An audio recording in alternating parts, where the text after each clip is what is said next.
Everyone, my name is Prachi. Welcome to selection meet. I hope आप सब अच्छे होंगे और आपकी तैयारी आपके आने वाले एग्ज़ाम के लिए भी बहुत अच्छी चल रही होगी। जैसा कि आपको पता होगा और नहीं पता है तो मैं एक बार बता देती हूँ कि ये जो सेशन है ये किस किस एग्ज़ाम के लिए इम्पॉर्टेंट है। और इससे पहले इसकी 3 क्लासेस हो चुकी हैं। विज्ञान विजय सीरीज़ हम चला रहे हैं और ये सीटेट जुलाई को फोकस करते हुए जो पेपर 2 होता है उसमें साइंस आती है 30 मार्क्स की, उसके लिए जिसमें 20 मार्क्स का कंटेंट आता है और 10 की जो है सीडीपी आती है।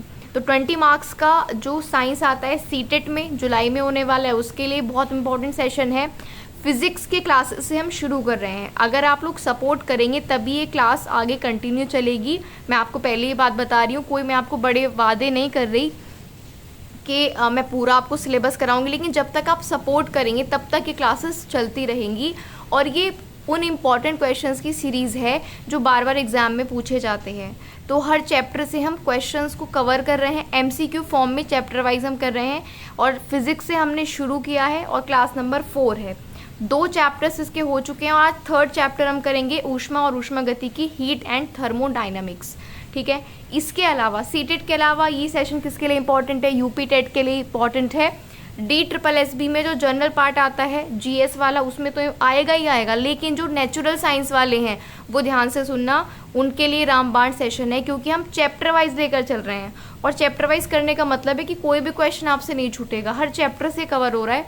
अगर आप सपोर्ट करते रहेंगे तो फिजिक्स के बाद हम केमिस्ट्री स्टार्ट करेंगे और इसके बाद बायोलॉजी स्टार्ट करेंगे। ठीक है, और LT ग्रेड का जो एग्ज़ाम वैकेंसी अपकमिंग है उसके लिए बहुत इंपॉर्टेंट है। उसमें GS आती है 30 मार्क्स की, और वीडियो का जो एग्ज़ाम है UPSSC वीडियो का उसके लिए भी इंपॉर्टेंट है। यानी कहीं पर भी जहाँ साइंस आती है उसके लिए जो ये सेशन है रामबाण है बहुत ज़्यादा इम्पॉर्टेंट है।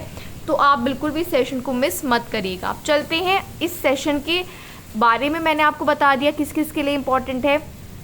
3 क्लासेस हैं। डिस्क्रिप्शन में मैं इसकी जो प्लेलिस्ट है उन तीनों क्लासेस की प्लेलिस्ट दे दूंगी, आप चाहे तो वहाँ पर जाकर देख सकते हैं। अगर आप चैनल पर पहली बार विजिट कर रहे हैं या अभी तक आपने सब्सक्राइब नहीं किया है तो ऐसी ही अच्छी वीडियोस देखने के लिए आप सब्सक्राइब कर सकते हैं। बेल आइकन को ज़रूर प्रेस कर लेना जिससे सभी वीडियोस की आपको डायरेक्टली नोटिफिकेशन मिलती रहे। अब बात कर ली हमने इस सेशन की, ये किस किस एग्ज़ाम के लिए इंपॉर्टेंट है। अब हम बीच में कोई ऐसी बात नहीं करेंगे, सिर्फ क्वेश्चन और आंसर्स की बात करेंगे जो कि आपके एग्ज़ाम के लिए इंपॉर्टेंट है। तो चलिए बढ़ते हैं पहले क्वेश्चन की ओर। पहले क्वेश्चन से स्टार्ट करते हैं। अगर आपको कुछ ब्लर दिख रहा है तो डोंट वरी, मैं सारे ऑप्शंस और जो क्वेश्चंस हैं वो आपको बताती चलूँगी। पहला क्वेश्चन है थर्मोडाइनमिक्स का, गर्म करने पर एक अर्धचालक का प्रतिरोध। जब आप किसी अर्धचालक यानी कि सेमीकंडक्टर को गर्म करते हो, हीट करते हो, तो जो उसका प्रतिरोध है, रेजिस्टेंस है, उसमें क्या चेंज आता है? पहला क्वेश्चन आपके सामने है। आपको एक ऑप्शन चूज करना है, फिर जब मैं राइट आंसर बताऊंगी तो आपको चेक करना है कि आपका आंसर सही था या नहीं था। तो जब आप किसी अर्धचालक को गर्म करते हो तो उसके प्रतिरोध में क्या चेंज आता है? वो कम होता है, ज़्यादा होता है, वही रहता है, या फिर पहले बढ़ता है और फिर घटता है, या फिर नन ऑफ दीज। आपके पास 5 ऑप्शंस हैं और सही आंसर जो ऑप्शन का चयन आपको करना है। पहला क्वेश्चन, तो जब भी आप किसी सेमीकंडक्टर को हीट करते हो तो उसके रेजिस्टेंस में क्या चेंज आता है? उसकी जो रेजिस्टेंस है वो कम होने लगती है। जी हाँ, उसकी रेजिस्टेंस कम होने लगती है। ऑप्शन बी इसका राइट आंसर हो जाएगा। जब भी आप किसी अर्धचालक को हीट करोगे तो जो उसका प्रतिरोध है, जो उसकी रेजिस्टेंस है वो कम होती है, यानी कि घटती जाती है। फर्स्ट का ऑप्शन बी करेक्ट हो जाएगा। क्लियर है ये क्वेश्चन? बढ़ते हैं नेक्स्ट क्वेश्चन पर। सेकेंड क्वेश्चन कहता है 50 डिग्री सेंटीग्रेड का मान फ़ारेनहाइट स्केल में आपको बताना है। 50 डिग्री सेंटीग्रेड का मान फ़ारेनहाइट में क्या होता है? इस क्वेश्चन का मैं आपको फॉर्मूला बताऊंगी जिससे आप सेंटीग्रेड को फ़ारेनहाइट में चेंज कर सकते हो और फ़ारेनहाइट को सेंटीग्रेड में। लेकिन इस क्वेश्चन को आप यहीं पर अभी पॉज कर देना, वो फॉर्मूला मैं आपको नेक्स्ट सेशन में बता दूंगी। सेशन के स्टार्टिंग में ही मैं आपको ये फॉर्मूला बता दूंगी, क्योंकि इस फॉर्मूले से आपको एक क्वेश्चन तो डेफिनेटली एग्जाम में देखने को मिलता है। ठीक है, तो इस क्वेश्चन को हम सेकेंड को मार्क कर लेते हैं। मैं पक्का इसका फॉर्मूला आपको नेक्स्ट सेशन में बताऊंगी। थर्ड क्वेश्चन पर चलते हैं। थर्ड कहता है कि निम्नलिखित में से किससे आग को सबसे जल्दी बुझाया जा सकता है? बहुत अच्छा क्वेश्चन है। किस चीज़ से? शीतल जल से, उबलते हुए जल से, गर्म जल से या बर्फ से? आग को हम सबसे जल्दी किस चीज़ से बुझा सकते हैं? थर्ड क्वेश्चन का आपको आंसर करना है। तो जो थर्ड का राइट आंसर होगा वो होगा ऑप्शन नंबर बी, यानी कि उबलते हुए जल से। थर्ड का बी करेक्ट हो जाएगा। समझिए, क्वेश्चन में पूछा है जब आग कहीं पर लग जाती है तो सबसे जल्दी किस चीज़ से उसको बुझाया जा सकता है? उबलते हुए जल से, यानी जो उबल रहा है जल। देखो, उबलना जल अलग है और गर्म जल अलग है, तो आपको याद रखना है कि जो उबल रहा है, बॉइलिंग वाटर है, उससे आप आग को सबसे जल्दी बुझा सकते हो। बढ़ते हैं नेक्स्ट क्वेश्चन पर। क्वेश्चन नंबर 4 क्या कहता है? निम्नलिखित में से किसमें ऊष्मा की हानि मुख्य रूप से संवहन के कारण नहीं होती? ऊष्मा की हानि यानी हीट का कम होना इनमें मुख्य रूप से संवहन के कारण नहीं होता है, किसी और कारण से होता है। उबलते जल में ऊष्मा की हानि की बात चल रही है, इनमें से किस में ऊष्मा की हानि संवहन के कारण नहीं होती, ये आपको बताना है। तो उबलता जल, भूमि और समुद्री मंद पवन, वात्या भट्टी के चारों ओर वायु का परिसंचरण, या फिर बल्ब के तंतु में धारा प्रवाह होने के कारण बल्ब के कांच की सतह का गर्म होना। चारों ऑप्शन आराम से पढ़िए और पहले आप अपना राइट आंसर मार्क करिए, फिर मैं इसका आंसर आपको बताती हूँ। फोर्थ क्वेश्चन का राइट आंसर क्या होगा? तो फोर्थ का राइट आंसर होगा ऑप्शन नंबर डी। तो जब ऊष्मा की हानि, जब बल्ब के तंतु में करंट फ्लो होता है, ठीक है, उसके कारण बल्ब के कांच की, ये बल्ब नहीं है बल्ब है, बल्ब के कांच की सतह गर्म हो जाती है, तो उसमें जो ऊष्मा की हानि है वो संवहन के कारण नहीं होती। जबकि उबलते हुए जल में, भूमि और समुद्री मंद पवन में, वात्या भट्टी के चारों ओर वायु के परिसंचरण में जो ऊष्मा की हानि होती है वो संवहन के कारण होती है। लेकिन किसमें संवहन के कारण ऊष्मा की हानि नहीं होती? जब बल्ब के तंतु में करंट फ्लो होता है और उसके कारण उसकी जो सतह है, कांच की सतह है, वो गर्म हो जाती है। क्लियर है क्वेश्चन? तो किसी तरह से क्वेश्चन आपसे घुमा के पूछ ले, इसका आंसर अब आप कर सकते हैं। चलते हैं नेक्स्ट क्वेश्चन नंबर 5 पर। 5 क्या कहता है? ऊष्मा हानि इज इक्वल्स टू ऊष्मा वृद्धि, इसका संबंध किससे निरूपित होता है? चार ऑप्शन आपके पास हैं और ये एक संबंध आपको दिया हुआ है कि जो ऊष्मा हानि है वो ऊष्मा वृद्धि के बराबर है। इनमें से चार ऑप्शन आराम से पढ़िए और अपना राइट आंसर मार्क करिए, फिर मैं आपको इसका आंसर बताती हूँ। फिफ्थ क्वेश्चन का राइट आंसर क्या होगा? फिफ्थ का राइट आंसर होगा ऑप्शन नंबर सी। ये एक सिद्धांत है, ठीक है। तो कैलोरीमिति का सिद्धांत ये कहता है कि ऊष्मा हानि ऊष्मा वृद्धि के बराबर होती है। अगर आपसे पूछे कि ऊष्मा हानि और ऊष्मा वृद्धि में संबंध कौन बताता है? कैलोरीमिति का सिद्धांत। या आपसे क्वेश्चन पूछे कैलोरीमिति का सिद्धांत इनमें से क्या है, और ऑप्शन में आपको क्या दिया हुआ? ऊष्मा हानि इक्वल टू ऊष्मा वृद्धि। तो दोनों तरह से समझ लेना, राइट से भी लेफ्ट से भी। कैलोरीमिति का सिद्धांत क्या कहता है? ऊष्मा हानि ऊष्मा वृद्धि के बराबर होती है। क्लियर है option number C. Next question पर चलते हैं। क्वेश्चन नंबर 6 कहता है केल्विन तापमान यानी कि टेम्परेचर और सेल्सियस तापमान, ठीक है, इसके बीच में सही संबंध कौन सा है? ये भी अच्छा क्वेश्चन है। क्वेश्चन नंबर 6 भी आपका अच्छा क्वेश्चन है कि जो केल्विन टेम्परेचर होता है और सेल्सियस टेम्परेचर होता है उसमें क्या रिलेशन होता है। अच्छा क्वेश्चन है, इंपॉर्टेंट भी है। सिक्स्थ का राइट आंसर मैं आपको बता देती हूँ। 6 का राइट आंसर होगा ऑप्शन नंबर डी, यानी कि जो केल्विन टेम्परेचर है वो बराबर होता है किसके? जो सेल्सियस टेम्परेचर है प्लस उसमें कितना ऐड करते हैं?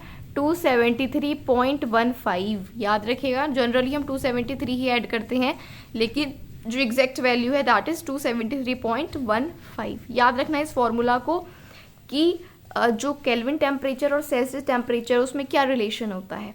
तो Kelvin temperature is equals to Celsius temperature plus 273.15। Next question पर चलते हैं। देखो 7th क्वेश्चन फिर आपको उसी फॉर्मूला पर बेस्ड है। सेल्सियस में आपको दिया हुआ है टेम्परेचर और फ़ारेनहाइट में पूछा है। ये फॉर्मूला मैं आपको कल के सेशन में बताऊंगी। 8th क्वेश्चन क्या कहता है? संवहन द्वारा ऊष्मा का स्थानांतरण हो सकता है। अभी हमने संवहन के द्वारा ऊष्मा की हानि किसमें हो सकती है किसमें नहीं हो सकती है वो पढ़ा है। अब आपसे पूछा है कि संवहन जो क्रिया होती है उसमें ऊष्मा जब बदलती है तो किससे किस में बदलती है, कौन से माध्यम से कौन से माध्यम में बदलती है। 8th क्वेश्चन का आपको आंसर करना है। संवहन की क्रिया में ऊष्मा का जो स्थानांतरण होता है किस अवस्था से किस अवस्था में होता है। 8th क्वेश्चन, तो 8th का जो राइट आंसर होगा वो होगा ऑप्शन नंबर सी, गैस और द्रव में। संवहन में जो हीट होती है, ऊष्मा होती है, वो गैस से द्रव में और द्रव से गैस में बदलती है, ठीक है, लिक्विड से गैस में और गैस से लिक्विड में। याद रखना अच्छा क्वेश्चन है ये कि संवहन में ऊष्मा का जो एक्सचेंज होता है, स्थानांतरण होता है, वो गैस और द्रव के बीच में होता है। क्लियर है? बढ़ते हैं नेक्स्ट क्वेश्चन की ओर।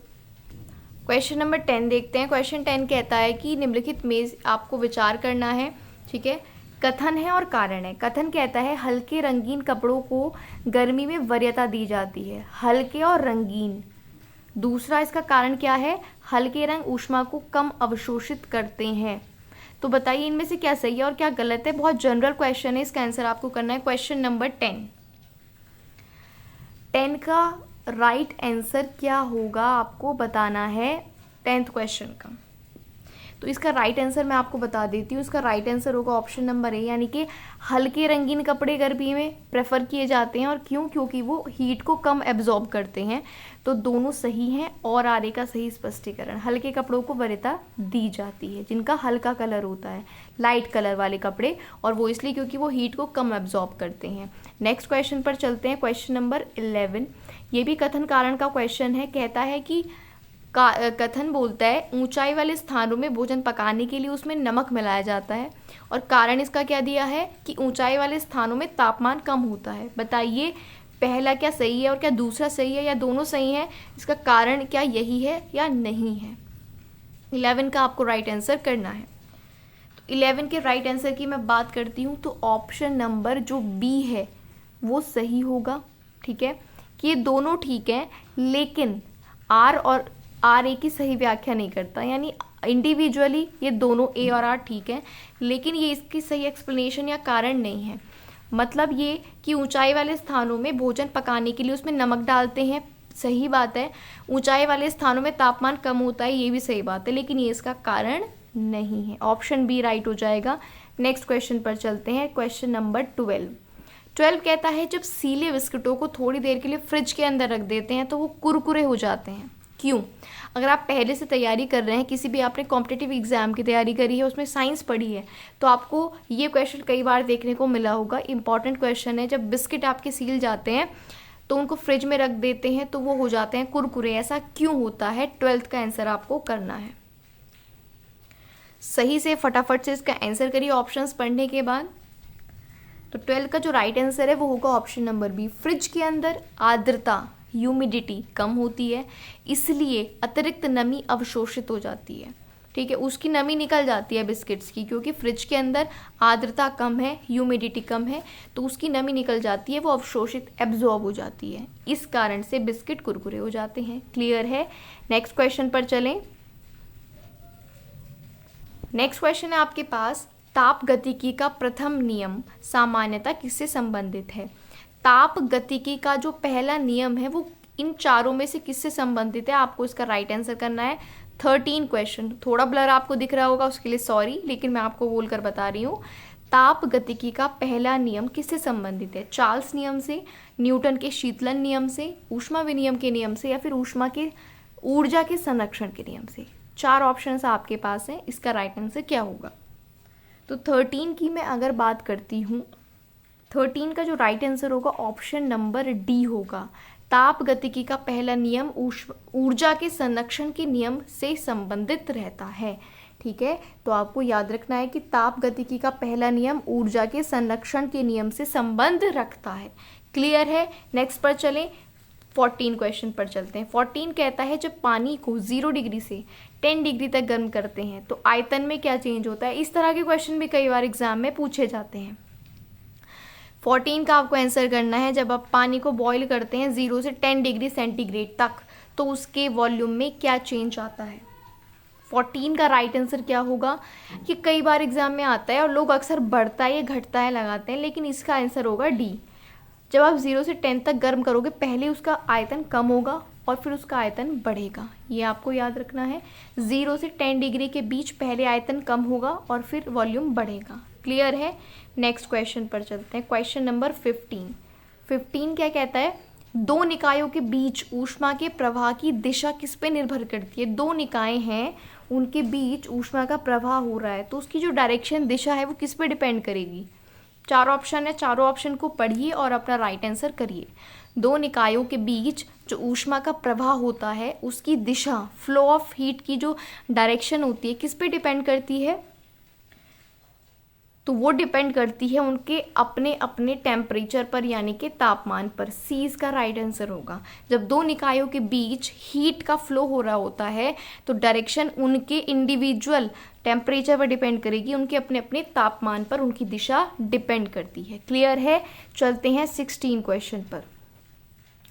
उबलते जल द्वारा जलने की तुलना में भाप से जलना ज़्यादा कष्टदायक होता है, ऐसा क्यों? जनरल क्वेश्चन भी आप इसको प्रैक्टिकल के रूप में भी देख सकते हैं। उबलता हुआ जल उतना गर्म नहीं लगता जितना भाप से जलना लगता है, ऐसा क्यों होता है? 4 ऑप्शन है, राइट आंसर करिए फटाफट से ऑप्शन पढ़ने के बाद। 16 का क्या राइट आंसर होगा? तो इसका जो राइट आंसर है वो होगा ऑप्शन नंबर सी। इसलिए होता है क्योंकि भाप में होती है गुप्त ऊष्मा या गुप्त ताप होता है। ठीक है, भाप में क्या होता है? आपका गुप्त ताप होता है, इस कारण से भाप ज़्यादा गर्म लगती है। उबलते हुए जल में तो वही टेम्परेचर होगा जो उस टाइम पर है, लेकिन जो भाप होती है उसमें एक्स्ट्रा टेम्परेचर होता है, छुपा हुआ टेम्परेचर और होता है, इसलिए भाप ज़्यादा जलाती है। क्लियर है? नेक्स्ट पर चलते हैं। 17 क्वेश्चन क्या कहता है आपसे? निम्न में से किस में संवहन होता है? संवहन आपसे पूछा है किस में होता है? अभी पढ़ा है ये क्वेश्चन दूसरे रूप में कि संवहन की प्रक्रिया किन 2 माध्यमों में होती है। अभी पढ़ा है क्वेश्चन, फिर से रिपीट हो गया। देखो कितना इंपॉर्टेंट क्वेश्चन है। तो जो संवहन होता है वो द्रवों और गैसों के बीच में होता है, यानी कि लिक्विड और गैसेस के बीच में संवहन की क्रिया होती है। 17 का बी ऑप्शन राइट हो जाएगा। क्लियर है आपको ये चीज़? संवहन किसके बीच होता है? द्रव और गैसों के बीच, लिक्विड एंड गैसेस के बीच। Next question 18। कोई पिंड ऊष्मा का सबसे अधिक अवशोषण करता है जब वह हो। कोई भी पिंड हीट को सबसे ज़्यादा एब्जॉर्ब करेगा जब वो क्या हो? 4 ऑप्शन है आपके पास, फटाफट से ऑप्शन पढ़िए और आंसर दीजिए 18 क्वेश्चन का। सबसे ज़्यादा हीट को इनमें से कौन एब्जॉर्ब करेगा, आपको ये बताना है। 18 क्वेश्चन। राइट आंसर क्या होगा इसका? ए ऑप्शन, यानी कि काला। काला क्यों? क्योंकि वो डार्क कलर है और उसके साथ साथ खुरदरा। अगर काला और खुरदरा होगा तो वो सबसे ज़्यादा हीट को एब्जॉर्ब करेगा, याद रखिएगा, काला और खुरदरा। नेक्स्ट क्वेश्चन पर चलते हैं 19। आपेक्षिक आर्द्रता को किस रूप में व्यक्त किया जाता है? ठीक है, जो आपेक्षिक आर्द्रता होती है उसको किस रूप में व्यक्त करते हैं? ग्राम में, किलोग्राम में, अनुपात में या प्रतिशत में? 19 का आपको राइट आंसर करना है। 4 ऑप्शन आपके पास हैं। तो 19 का जो राइट आंसर होगा ऑप्शन सी होगा, यानी कि आपेक्षिक आर्द्रता को आप परसेंटेज में रिप्रेजेंट करते हैं। आपेक्षिक आर्द्रता को आप किस में रिप्रेजेंट करते हैं? प्रतिशत में, यानी कि परसेंटेज में। याद रखिएगा इसको। बढ़ते हैं नेक्स्ट क्वेश्चन की ओर। 20th क्वेश्चन कहता है कि भीषण सर्दी में ठंडे देशों में पानी की पाइपें फट जाती हैं, क्यों? जब बहुत ज़्यादा सर्दी होती है तो जो ठंडे देश हैं, ठंडी कंट्रीज़ हैं, उनमें पानी की पाइपें जो हैं वो फट जाती हैं। क्यों होता है ऐसा? 4 ऑप्शंस पढ़िए और राइट आंसर करिए। ऐसा इसलिए होता है क्योंकि पानी जमने पर फैलता है, तो वो जितना स्पेस उन्होंने ऑक्यूपाई किया तो उसको ज़्यादा स्पेस की ज़रूरत हो जाती है, तो वो फिर क्या होंगी? पाइपें फट जाएंगे। Option A is the right answer.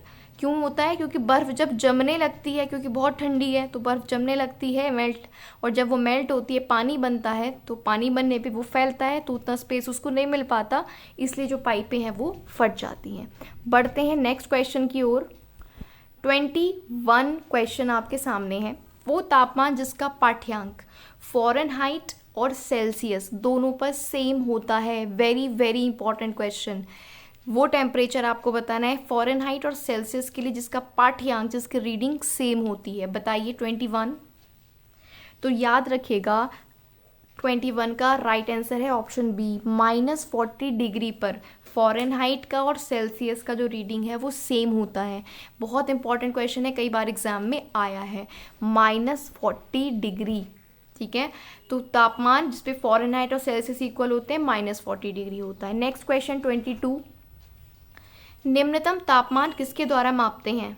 पहले या उससे पहली वीडियो में हमने इसका आंसर देखा है कि जो मिनिमम टेम्परेचर है, निम्नतम तापमान है, वो कौन से थर्मामीटर से मापते हैं। हाईएस्ट भी देखा है किससे मापते हैं, ठीक है।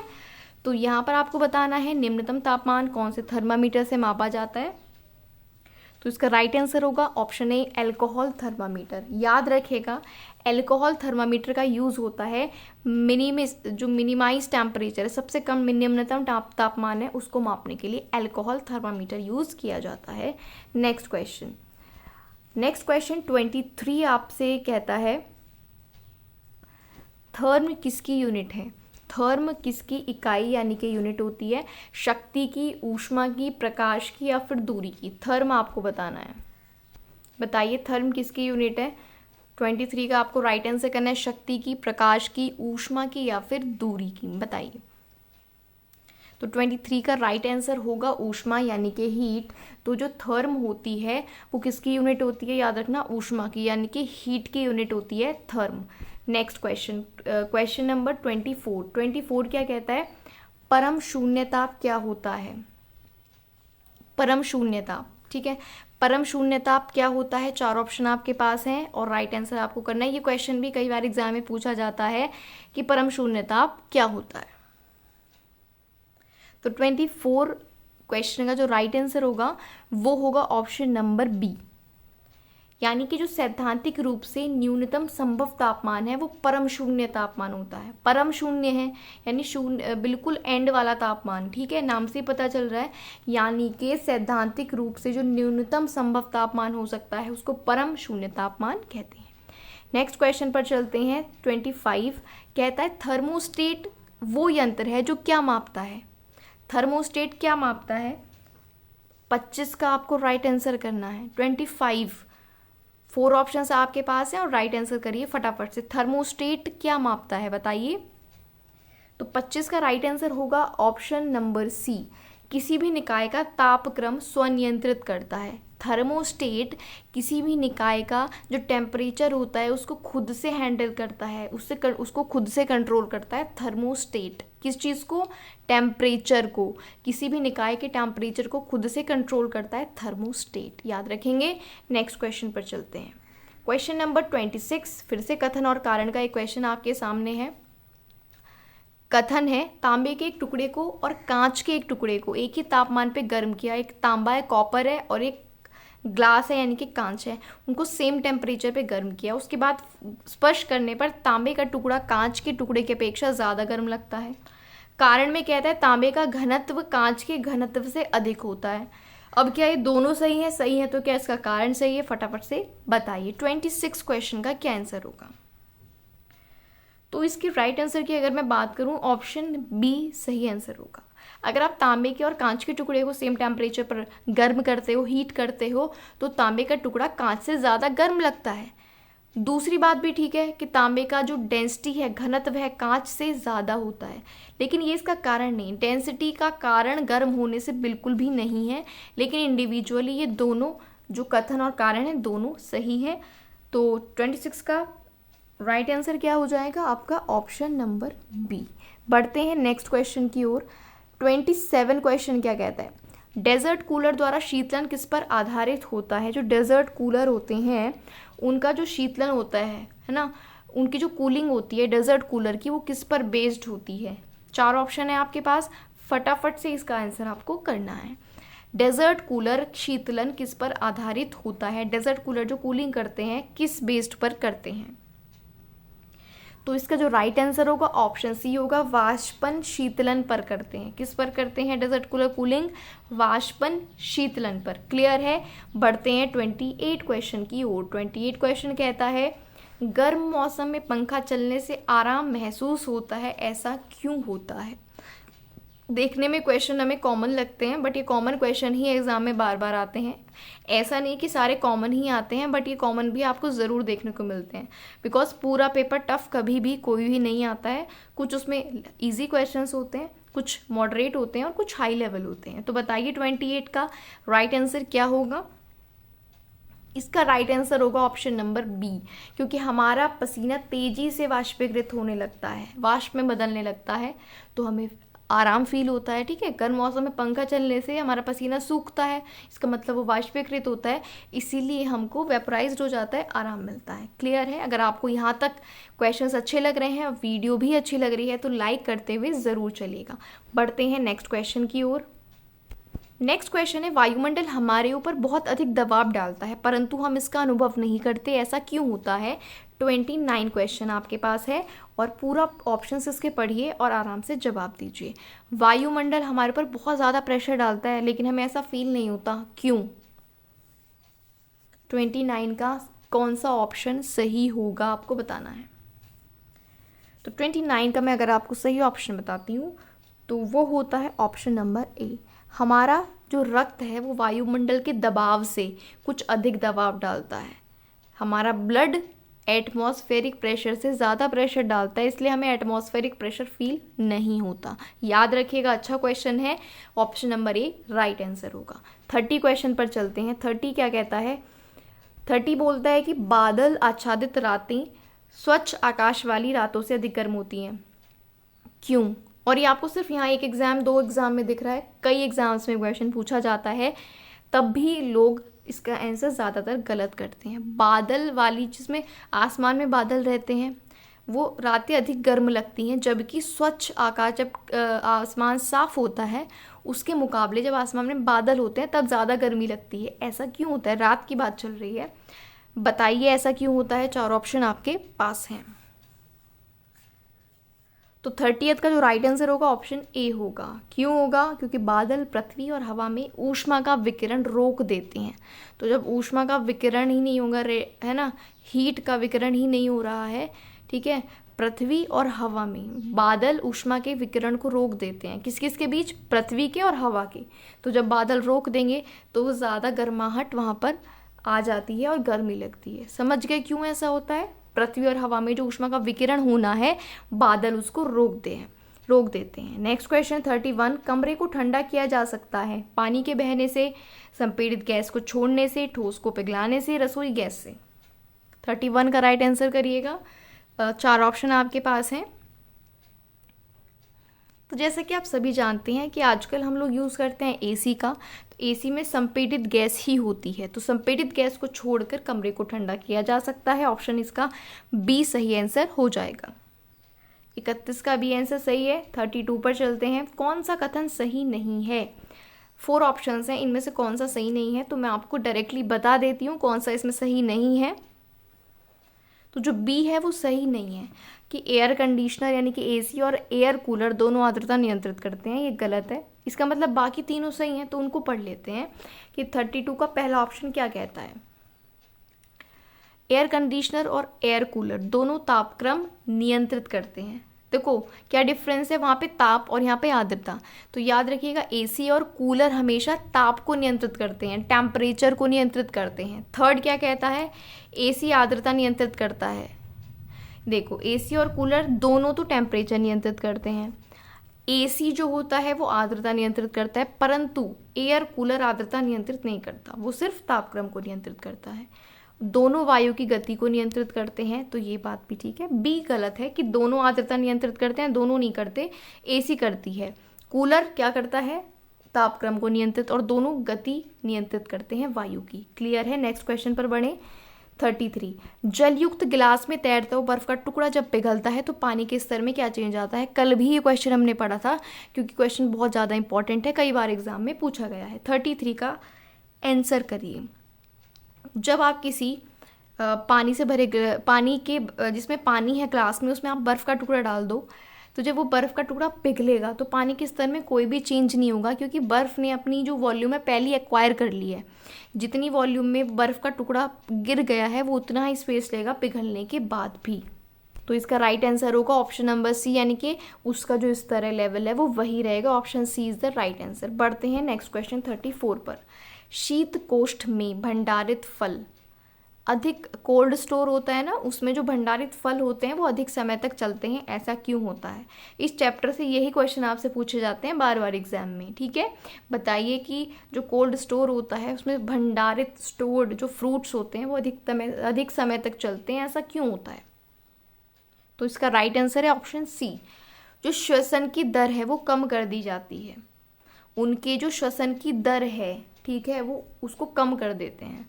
जितनी नॉर्मल होनी चाहिए उससे कम उनकी श्वसन की दर कर दी जाती है, इसलिए वो ज़्यादा समय तक चल पाते हैं। नेक्स्ट क्वेश्चन है 35। यदि हवा का तापमान बढ़ता है तो उसकी जलवाष्प ग्रहण करने की क्षमता में क्या चेंज होता है? अगर जो हवा है उसका टेम्परेचर बढ़ जाए तो उसके जलवाष्प को ग्रहण करने की क्षमता में क्या चेंज आएगा, आपसे ये पूछा है। 35 का आपको राइट आंसर करना है। 35 का राइट आंसर होगा ऑप्शन नंबर बी, यानी कि अगर हवा का तापमान बढ़ जाए तो उसके जलवाष्प को ग्रहण करने की क्षमता भी बढ़ जाती है। 35 का राइट आंसर बी होगा। फिर से सुनिए, अगर हवा का टेम्परेचर बढ़ जाता है तो जलवाष्प ग्रहण करने की क्षमता भी उसकी बढ़ जाती है। नेक्स्ट, और आज के सेशन और इस चैप्टर का लास्ट क्वेश्चन, निम्न में से कौन सा एक कथन सही नहीं है? 36 का राइट आंसर आपको करना है, बताना है इन चारों में से कौन सही नहीं है, रॉन्ग है। तो अगर मैं राइट आंसर की आपसे बात करूं तो ऑप्शन सी यहाँ पर जो है वो गलत है। आंसर सही है लेकिन गलत है। आर्द्रता के बढ़ने पर वायु में ध्वनि का वेग कम हो जाता है, ऐसा बिल्कुल नहीं होता। जबकि पहला ऑप्शन कहता है कि तापमान के बढ़ने पर वायु में ध्वनि का वेग बढ़ता है, बिल्कुल सही बात है, ये भी याद रखना। इसके साथ साथ ये एक्स्ट्रा पॉइंट्स हैं ना, याद रखना इनको, कि जब टेम्परेचर बढ़ता है तो वायु में ध्वनि का वेग भी बढ़ता है। दूसरा, वायु में ध्वनि वेग दाब पर निर्भर नहीं करता। वायु में जो ध्वनि की वेलोसिटी होती है, साउंड की वेलोसिटी, वो प्रेशर पर डिपेंड नहीं करती है। और लास्ट ऑप्शन कहता है कि आयाम और आवृत्ति के परिवर्तन से वायु में ध्वनि वेग प्रभावित नहीं होता। वायु में जो ध्वनि का वेग है वो आयाम से और आवृत्ति से चेंज नहीं होता है, ये आपको याद रखना है। सो गाइज, ये आज के क्वेश्चंस थे और हीट थर्मोडायनेमिक्स यानी कि ऊष्मा और ऊष्मागतिकी के सारे इंपॉर्टेंट क्वेश्चंस हमने कवर कर लिए हैं। अब हम नेक्स्ट सेशन में नेक्स्ट चैप्टर को डिस्कस करेंगे, 4th चैप्टर, जिसका नाम है वेव्स यानी कि तरंगे। आज का सेशन अगर आपको अच्छा लगा है तो सेशन को लाइक ज़रूर कर देना, सब्सक्राइब कर लेना अगर आपको इसी तरह की वीडियोस देखनी है, और बेल आइकन को ज़रूर प्रेस कर लेना जिससे आपको डायरेक्टली नोटिफिकेशन मिल जाए। और जाने से पहले अगर आप चाहते हैं, आपको ये सेशंस अच्छे लग रहे हैं कि लगातार इन सेशंस को एग्ज़ाम तक कंटिन्यू किया जाए, तो आपको ये वीडियो शेयर करना पड़ेगा जिससे ज़्यादा से ज़्यादा लोग इस वीडियो तक पहुँचें और हमें मोटिवेशन मिले कि हाँ, हमको नेक्स्ट वीडियो आपके लिए लेकर आना है। तो आपसे रिक्वेस्ट है कि लाइक शेयर सब्सक्राइब आप ज़रूर करें। बाकी अगर आपके कोई डाउट हैं तो डिस्क्रिप्शन में टेलीग्राम चैनल का लिंक है, वहाँ पर जाकर आप हमसे अपने डाउट्स को पूछ सकते हैं। और डिस्क्रिप्शन में बाकी 3 सेशन जो हो चुके हैं उनकी प्लेलिस्ट भी मैं आपको दे दूँगी, उनको भी आप ज़रूर देख लेना। कमेंट बॉक्स में भी लिख सकते हैं अगर आपकी कोई क्वेरी है। तो बाकी लगातार अपनी पढ़ाई को करते रहिए, नोटिफिकेशन का वेट मत करिए, एग्ज़ाम आपको बहुत जल्द देखने को मिल जाएंगे। आज के लिए इतना ही रखते हैं, मिलते हैं नेक्स्ट वीडियो में। Thank you for watching the video.